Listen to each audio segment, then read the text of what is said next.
समाज विशेष के लोग कहते हैं हम इधर पानी नहीं जाने देंगे। हमारी शराफत को कमजोरी समझ लिया तो आपकी जड़ों को पाताल से खोद करके भी आपको यहाँ से राजस्थान से भागने के लिए मजबूर कर देंगे आप। ये कोई तमाशा नहीं है। अपमान जो आप कर रहे हो 20 साल से, इसको बंद कर दीजिए। अरे हम शरीफ है, संस्कारवान है, गाली देना हम भी जानते हैं लेकिन देते नहीं है। हमारी कमजोरी मत समझो भजनलाल जी। इस किसान महापंचायत में मंच में विराजमान हमारे सभापति महोदय, सभी सम्माननीय पंच पटेलगण और दूर दराज से पधारे हुए हमारे कमांड क्षेत्र के किसानों के साथ साथ अन कमांड क्षेत्र से भी हमारे बड़ी तादाद में आज जो किसान आए हैं, मैं उनको हृदय से प्रणाम करता हूं, उनको नमस्कार करता हूं। साथियों, मेरे से पूर्व वक्ताओं ने आपको बताया केवल इस धरना प्रदर्शन और इस महापंचायत को बुलाने के पीछे एकमात्र एक लाइन का प्रस्ताव है और वो प्रस्ताव है कि पांचना बांध जो 2007 से बंद पड़ा हुआ है, एक समाज विशेष के लोगों ने उस पर सरकारी बांध पर कब्जा करके उस पानी को रोका हुआ है। इस मुद्दे को लेकर के हम हाई कोर्ट में गए और हाई कोर्ट से हक अधिकार तय करा करके लाए। हाई कोर्ट ने ऑर्डर दिया हुआ है कि कमांड एरिया के एग्जिस्टिंग कैनाल जो नहरें बनी हुई है उन नहरों में तत्काल पानी छोड़ा जाए।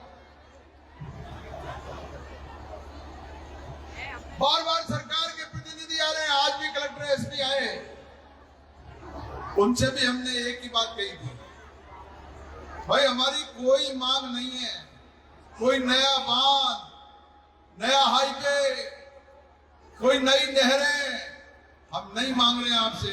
हम केवल ये मांग रहे हैं कि हाई कोर्ट के आदेश की पालना कर दीजिए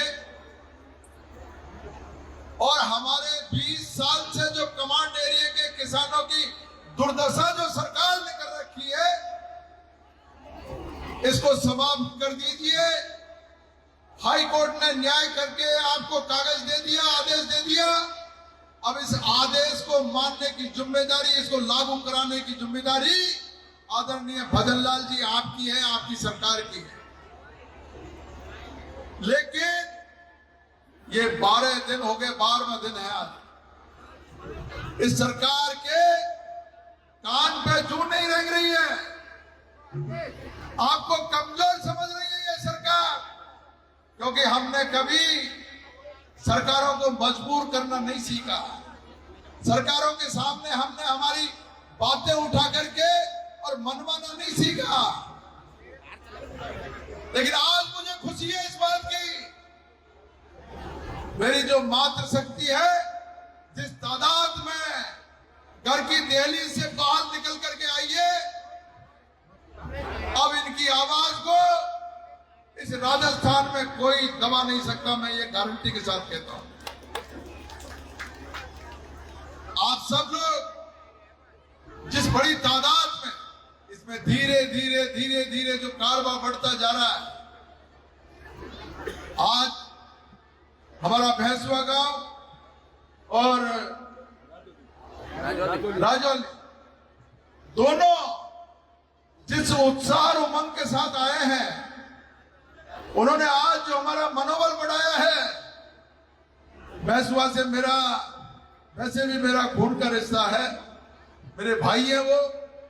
मैं गया था भैंसवा में, एक बार नहीं 2 बार गया, आपसे आग्रह करके आया था, विनती करके आया था कि कमांड एरिया के किसान, जो गरीब किसान है, वो आज परेशानी में है, हम आपसे मदद चाहते हैं। आज आपने जो मदद दे करके जो उपकार मेरे ऊपर किया है, जीते जी कभी नहीं भूलूंगा, आपका एहसान चुकाऊंगा। इसके लिए आपने बहुत संबल दिया है, हमारे इस आंदोलन को बहुत ताकत दी है। ये ताकत अभी आपको अगले 2, 3, 4 दिन के अंदर देखने को मिलेगी। राजस्थान का प्रशासन और राजस्थान की सरकार ये अब आपको जो कमजोर समझ रही थी, उनकी आंखें खुल गई। उनको पता लग गया कि ये लोग शरीफ हैं, कमजोर नहीं है।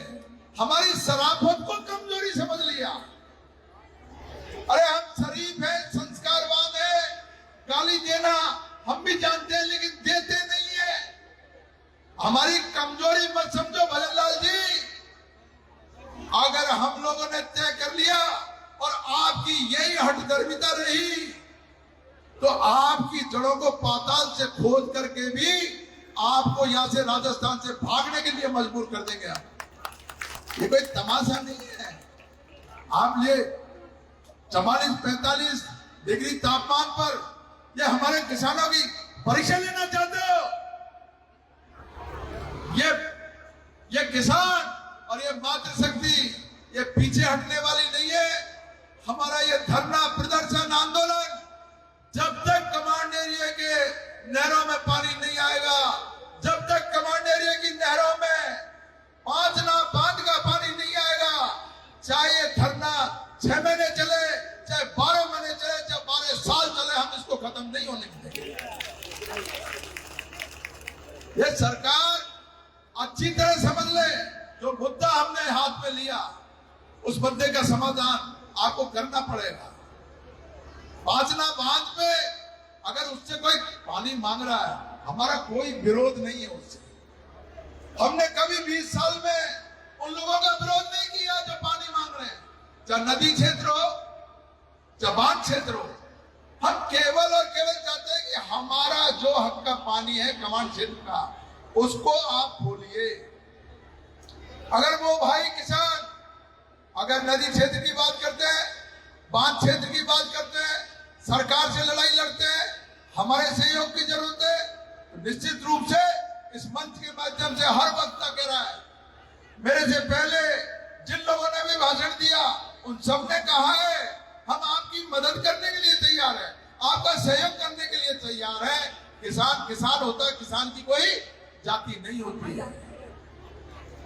किसान को, हर किसान को पानी चाहिए। आपको भी अगर पानी चाहिए तो आप उसके लिए सरकार से मांग करो, लेकिन बार बार हम कमांड क्षेत्र में पानी नहीं जाने देंगे, हम कमांड क्षेत्र में पानी नहीं जाने देंगे, हम एक बूंद पानी नहीं जाने देंगे। ये बात कह करके हमारे कमांड एरिया के किसानों का अपमान जो आप कर रहे हो 20 साल से, इसको बंद कर दीजिए। ये अपमान हम लोग अब बर्दाश्त नहीं करेंगे, किसी सूरत में ये अपमान बर्दाश्त नहीं करेंगे। आपको कोई भी बात कहनी है, आप सरकार से बात करिए। पहली बात तो मैं आपको बार बार ये कहता हूं, अरे बांध ये सरकारी है भाई, आप क्यों स्टेटमेंट देते हो? सरकार अगर हमको कहे कि हम कमांड क्षेत्र में पानी नहीं देंगे, समझ में आती है बात, लेकिन हमारे एक समाज विशेष के लोग कहते हैं हम इधर पानी नहीं जाने देंगे। ये आपकी जो हठधर्मिता है ये बर्दाश्त के काबिल नहीं है। कमांड एरिया आज पूरी तरीके से उठ चुका है, जाग चुका है, सरकार को अल्टीमेटम दे रखा है। 27 तारीख तक आपका काम है, 27 तारीख आपकी है। अगर आपने 27 तारीख तक इस समस्या का हल नहीं निकाला तो 28 तारीख फिर हमारी साथ है। और मैं आपको आग्रह कर रहा हूं, 28 तारीख को तैयार रहना। आपको बिना बुलाए 28 तारीख को यहां आना है। 28 तारीख को हम तय करेंगे। कल हमारे 28 जगह की पंचायत है, वो भी हमारे उस स्तर से हमारे प्रयास वो लोग करेंगे। उनकी भी भाईबंदी का मामला है, पड़ोस का मामला है। हम भी प्रयास कर रहे हैं, सरकार से भी आग्रह कर रहे हैं, हर स्तर पर जाकर के इस समस्या को सॉर्ट आउट करने की, इस समस्या को दूर करके और हमारे कमांड एरिया के किसानों की नहरों में पानी आए, उनके बच्चों में खुशहाली आए। अरे आज 20-20 साल हो गए, जिन लोगों ने सपना सजोया था कि हमारे बच्चों को हम पढ़ाएंगे लिखाएंगे, दिल्ली भेजेंगे, मुंबई भेजेंगे पढ़ने के लिए, अच्छी पैदावार होगी। आज सारे के सारे खेत बंजर पड़े हुए हैं और बंजर से भी ज्यादा अगर कोई ठेस अगर पहुंची है तो ये अपमानजनक जो वक्तव्य वहां से आ रहे हैं उनसे पहुंची है। ये सारी की सारी चीजें दिमाग में रख करके हम लोगों ने उनसे आग्रह किया है, आप इसका समाधान कीजिए। वहां भी बहुत समझदार लोग हैं, ऐसा नहीं है, वहां भी चर्चा चल रही है। बाग क्षेत्र में भी किसानों की राय है कि भाई बहुत ज्यादती हो गई है, समय रहते इसका समाधान करने का वहां भी प्रयास हो रहा है। हम लगातार लगे हुए हैं। मैं आप लोगों से यही आग्रह कर रहा हूं, हमारा धरना प्रदर्शन जिस तरीके से हमारी कमेटी ने तय किया था वो शांतिपूर्ण तरीके से हम जो जैसे चल रहे हैं उसमें हमको आगे बढ़ाना है। कमेटी से भी मेरा आग्रह है, जैसे कल कैमड़ा आएगा, घोड़िया आएगा, हमको शांतिपूर्वक तरीके से जो हमने तय किया पूरी खंडी बस्ती पंच पटेलों ने उसी रास्ते पर चल करके इस धरने को आगे बढ़ाना है। इस हिंदुस्तान में जिस भी व्यक्ति ने, जिस समाज ने अनुशासन में रह करके और अपना धरना प्रदर्शन किया है, अनुशासन में रह करके जिन्होंने लड़ाई लड़ी है, उनकी कभी भी हार नहीं हुई, वो धरना उनका सफल हुआ। महात्मा गांधी जी को आप लोग जानते हो, अहिंसात्मक तरीके से अंग्रेजों को इस देश से भगा दिया और देश को आजाद बना दिया। इसमें बड़ी ताकत होती है, अनुशासन में बड़ी ताकत होती है। आप इतनी बड़ी तादाद में होने के बाद में भी जिस तरीके से अनुशासन से हम लोग 12 दिन से यहाँ पर बैठे हुए हैं, ये हमारा लगातार धरना जारी रहेगा। मेरी मातृशक्ति से भी कहना चाहता हूँ, ये आपका हौसला बना रहे और इसी तरीके से हमारा भी उत्साहवर्धन आप करते रहें। खंडीव गांव के हमारे पंच पटेल जिन्होंने पूरी ताकत लगा रखी है, माता बहनें जिन्होंने पूरी ताकत लगा करके पूरे दिन जो है सेवा करती रहती है, हमारे युवा खंडीव के पूरा गांव इस सेवा में लगा हुआ है। मैं उनको सिर से प्रणाम करता हूं, उनको धन्यवाद देता हूं कि ऐसी टक्कर को उन्होंने झेल करके और हमारे समाज का नाम रोशन किया है। खंडीव को हम लोग हमेशा याद रखेंगे इस बात के लिए। और पुणे हमारे बहसुआ और राजौली, ये दोनों गांव को जो आज बहुत गाजे बाजे के साथ में आकर के जो उत्साह बढ़ाया है, हमारे ऊपर जो उपकार किया है, इसको हम याद रखेंगे। पुणे में आपको याद दिला रहा हूं, इसको याद रखूंगा, आपका एहसान चुकाऊंगा। बहुत बहुत धन्यवाद। जय हिंद, नमस्कार।